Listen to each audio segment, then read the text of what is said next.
just something always happens. Every time. Always happens. It just freezing up. Look at it.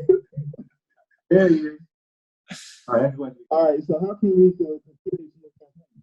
Yeah, so that's a great question. I appreciate the question. Number one, I mean, the foremost thing you can do is go to my website, odharris4az.com, and you can give there.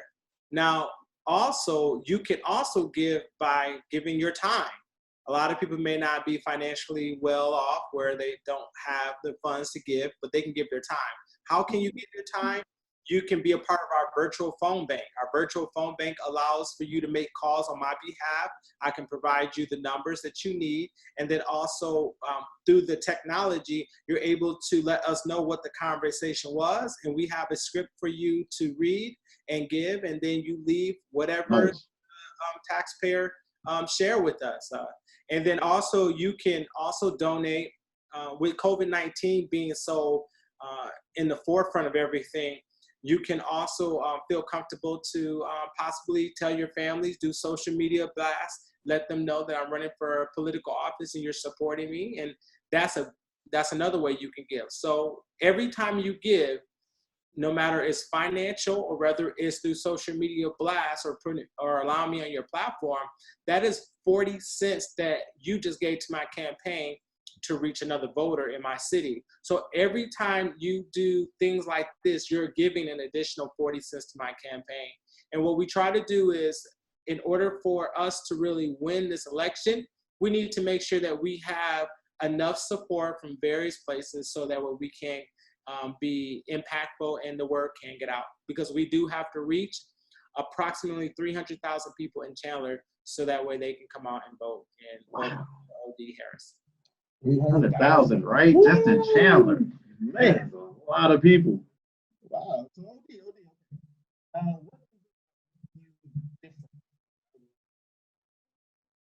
I'm sorry, I didn't hear you. What is it that makes you different? Okay, I don't think I heard. Let me see. What makes you different from all the other candidates? Oh, what makes me different? Okay, thank you. Very good question. One, I'm a U.S. Army veteran. None of the other candidates that are running in my race for city council are U.S. Army veterans. I think that's something to be said by itself.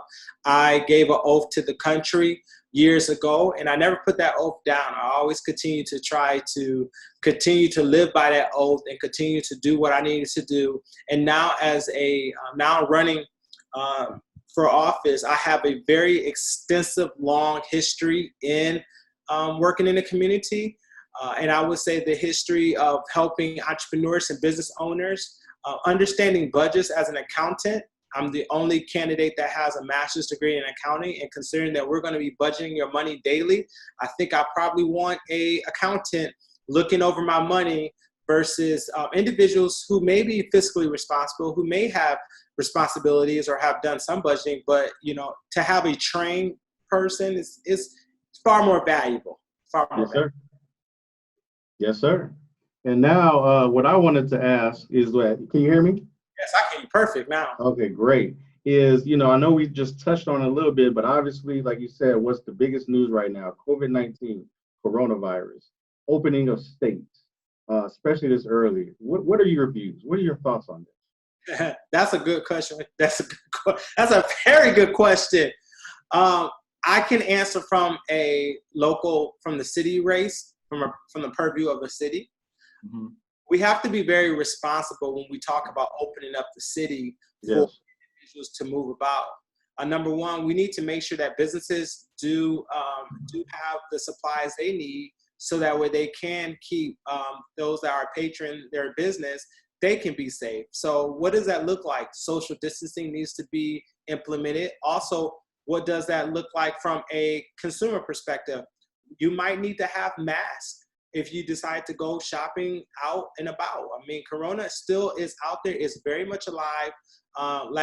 Last time I checked, there was over 1.3 million that was infected by coronavirus, and the death toll continues to rise, especially in various places. Chandler death toll has been going up, and more people have been getting sick. So in reference to COVID, we shouldn't be fearful, but we should be diligent.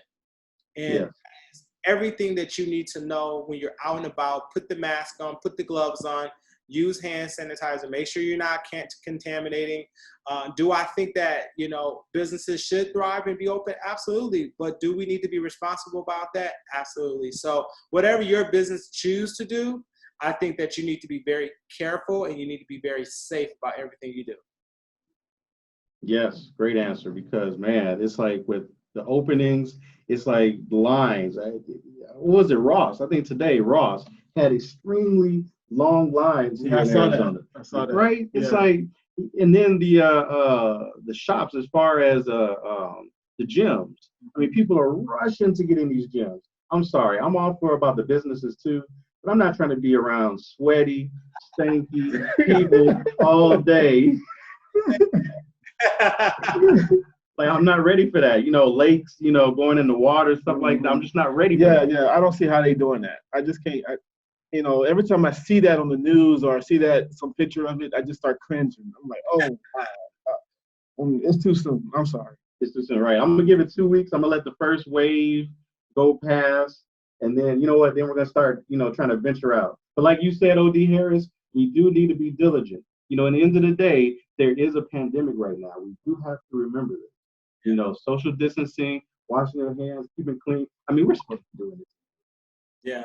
I mean, you have to do all those different things. And to be honest with you, considering that Chandler was one of the last cities to declare the state of emergency, I was really set back by that because I felt like we could have done more. We could have been more in the front of the issue.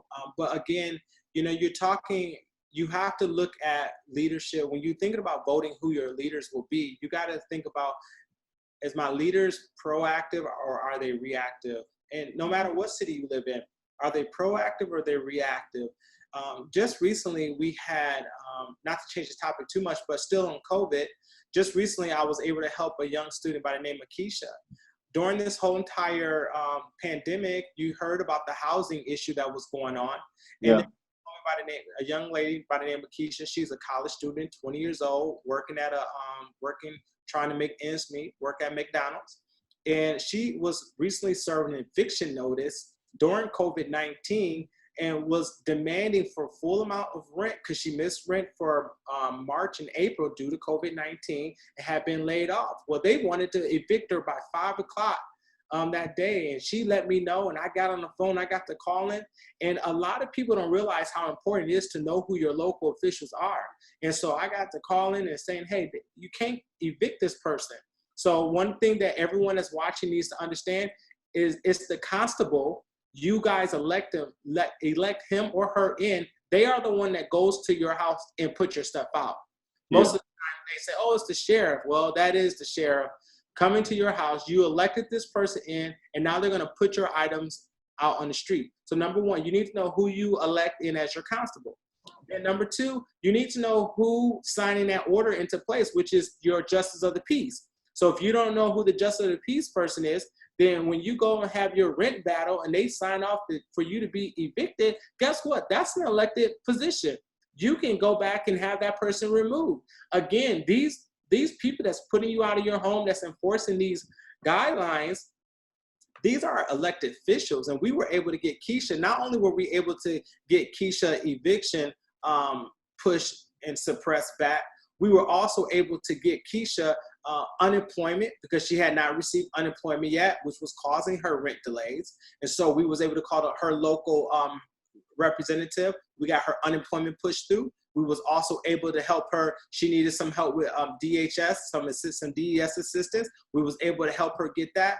And so Keisha was in a better place today because of the fact that we stepped up. So this is why you hire and this is why you decide to elect your city council, because a person such as myself who was able to activate up and do what you need to do and help Keisha save her place of living during COVID-19, that's what we're here for. And this is why you need to know who your local officials are. And this is why I'm running for Chandler City Council, because I want to be able to have more stories and have more resources. Now, imagine if I wasn't running for office. Imagine if I wasn't a person that people care about their opinion. poor Keisha would have been out on the street. And how many more Americans stories is like that? Keisha just happened to know the right person at the right time. Mm-hmm. That don't know the right person and getting kicked out all the time. Yeah, it's all about who you know. And that's why we need you for City Council for Chandler. Yes. So glad you're running. But on this, since we did break off a little bit on the subject of that, I do want to break off a little bit more because I know this is another important news. And I just want to, get you to speak on it a little bit. Today is the graduating day for the nation for the class 2020. Anything you can say for the kids for 2020? Oh, absolutely. Number one, thank you for your hard work. It's unfortunate that the graduates of today will be the same graduates that was facing 9/11. When 9/11 and when they were born, it was in a tragedy. Now when they're graduating, it's a tragedy. And unfortunately, these things have caused your life to be very much different from which I graduated, where everything was going great. There was a great economy, maybe some issues, but great economy for the most part. What I would say is take this opportunity to understand that this is what it may feel like when you are off to college. You're not going to have everyone cheering for you. You're not going to have people that's going to tell you what you need to do. You may not have people who's going to support you. And the people that you call friends, they may not be your real friends. And so the opportunity for you to become an independent thinker and think on your own, because you're going to be on your own as it may feel in this graduation moment, you feeling by yourself and others are not celebrating. In life, this is how often it can crumble down your road, and you need to stay focused, stay committed to what it is that you are called to do and what it is that you want to do. Do it and do it to the best of your ability, and you're going to come out on top. Nice. Any graduates that you have that you know that you want to send special shouts out to? Well, I want to give all the special shout outs to the Chandler City High School. Those nice. They are moving on. There's a great list of Chandler City. We've been celebrating Chandler City graduates all week long on our social media. You can go on my page. Some of our star athletes. Big shouts out to Chandler High School. Out of their 21 seniors, 20 have received scholarships to go on to play major sports in football. Oh, wow. Awesome, awesome, awesome. So they are doing big things. And I'm looking forward to AZ and the No getting out here on the field with the Chandler High School. If you guys need some introductions, I would love for some of the players to be able to come on your platform and get interviewed. I know Tim is out there covering your sports and making sure, but it would be great to get some inside scoop with AZ and the No inside the locker room. That would be awesome. Oh, well, yes, most definitely. We'd be happy to be there. Absolutely. These kids need to be celebrated. And I think today President Obama was doing a special, it should have already happened. He did a special quarantine edition that was appeared on ABC, where he was doing a special commencement ceremony. And it's so good to see those that can get involved, to wish these graduates, a happy graduation. I know that it's been hard, it's been indifferent, it's been weird, but you are going to graduate again in 4 years. So we look forward to celebrating you again 4 years from now as you walk across that college stage. Awesome. And we hope, you're right. I hope we can see them walk across that stage in 4 years.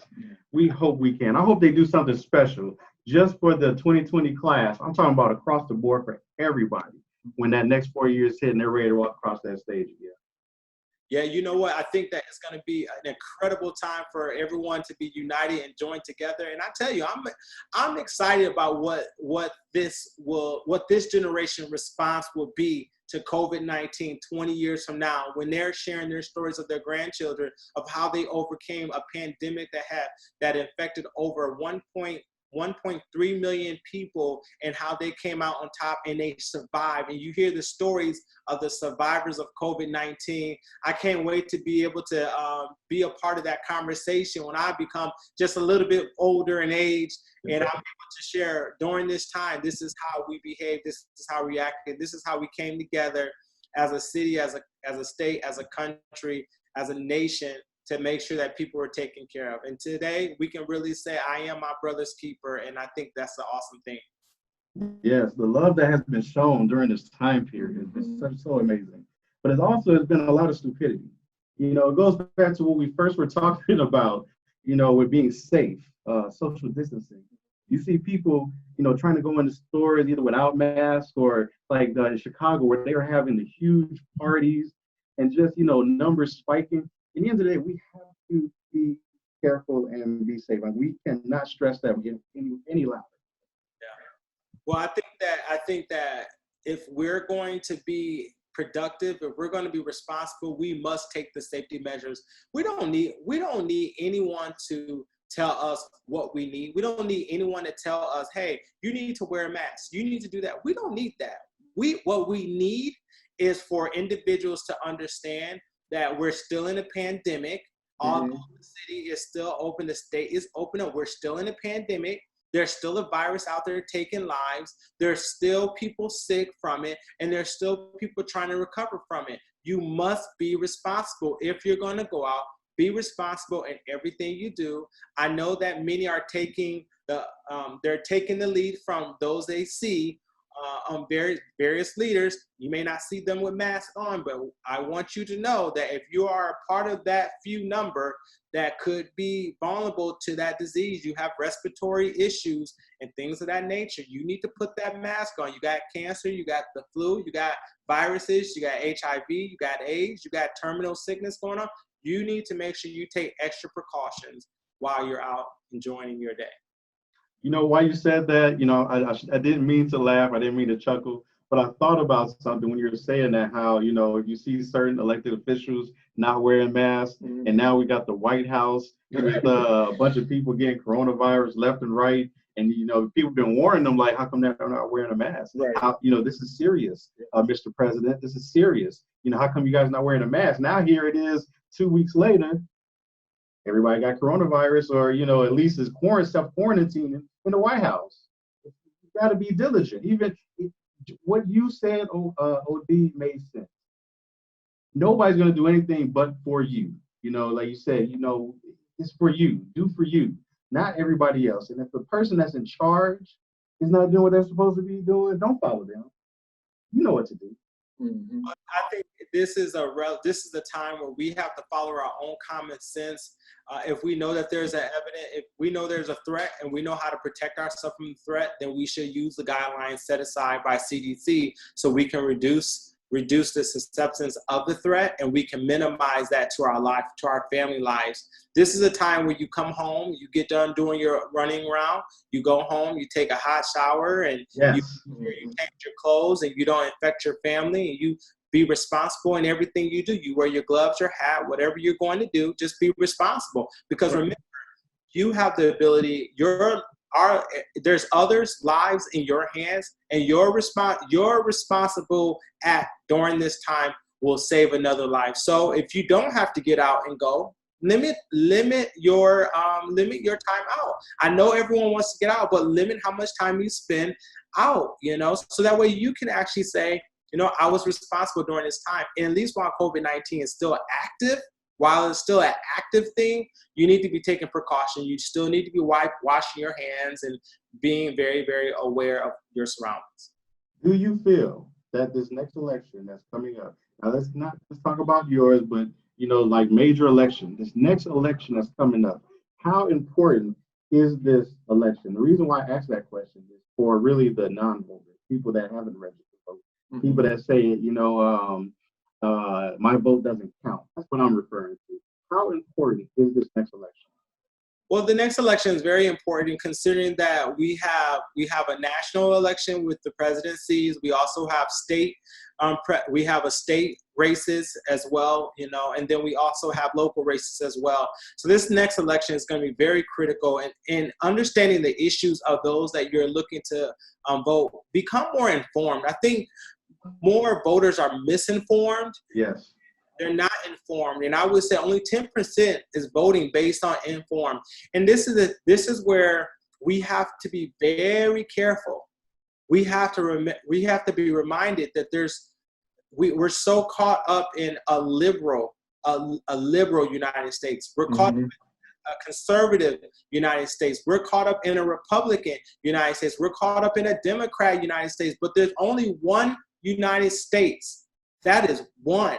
And we have to make sure that we, as the four founders laid out the foundation of this great Constitution, that we are not indulged in politics and partisan politics over the people.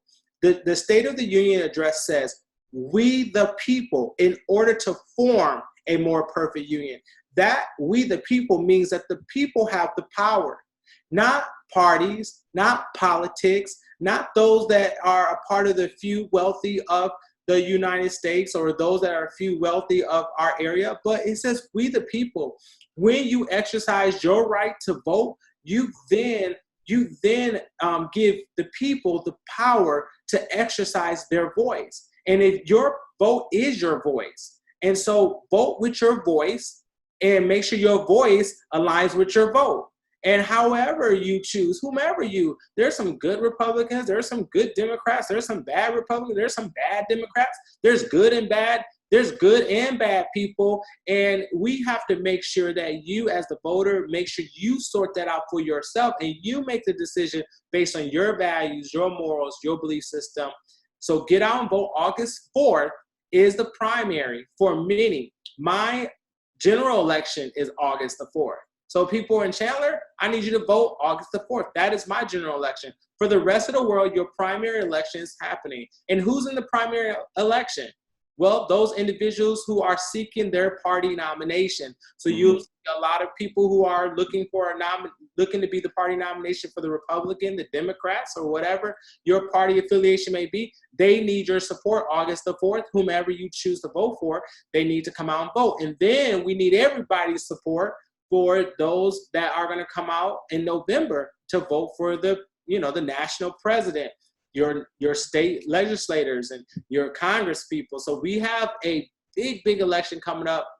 Get out and vote. Early vote is critical so that way you don't have to deal with any nonsense at the polls. That was well said. Yeah. Man. You know, say it no better than that. Man. That's like, I want message. Message. Oh man. So yeah, just pretty much now for Chandler, the city of Chandler. Now that's all. What is the population of city of Chandler? You said that was, what was that? Close to 300,000. So 300,000.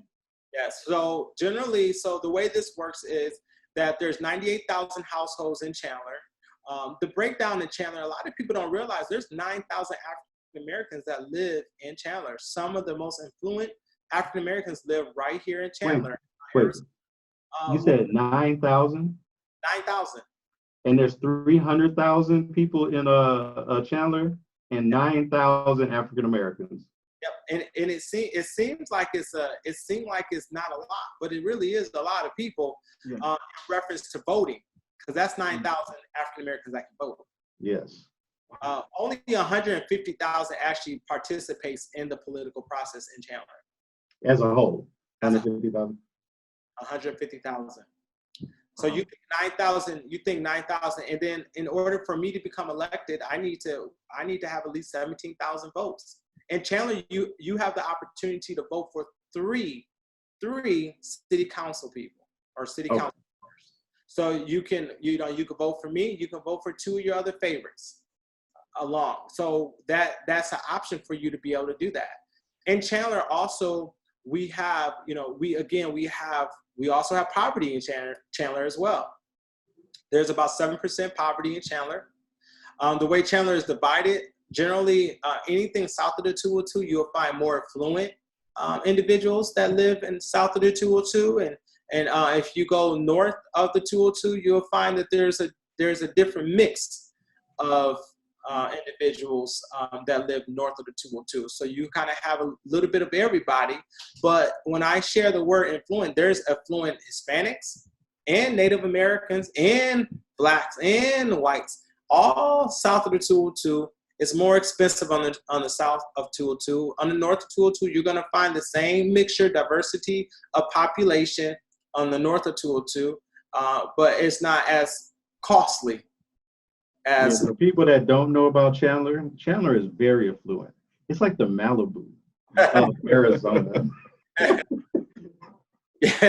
Yeah, you know what? Chandler is very diverse, and we need our city council to represent the people that live here in the city. In the You know, city. I'm so glad you said that because that's one thing I've noticed about here in Arizona. We have a lot more African Americans, people of color, no matter Indian, Mexican, that's running for office now. And that's the one thing I do. Is I know because I know you worked with Tim C. and he's running for mayor of Phoenix. It's Yeah. like Cyree. There's so many people that's running now that, and I love the color that's all coming together to now, you know, take certain offices in Arizona. And I'm so proud and glad that you're one of them as well. So thank you so much.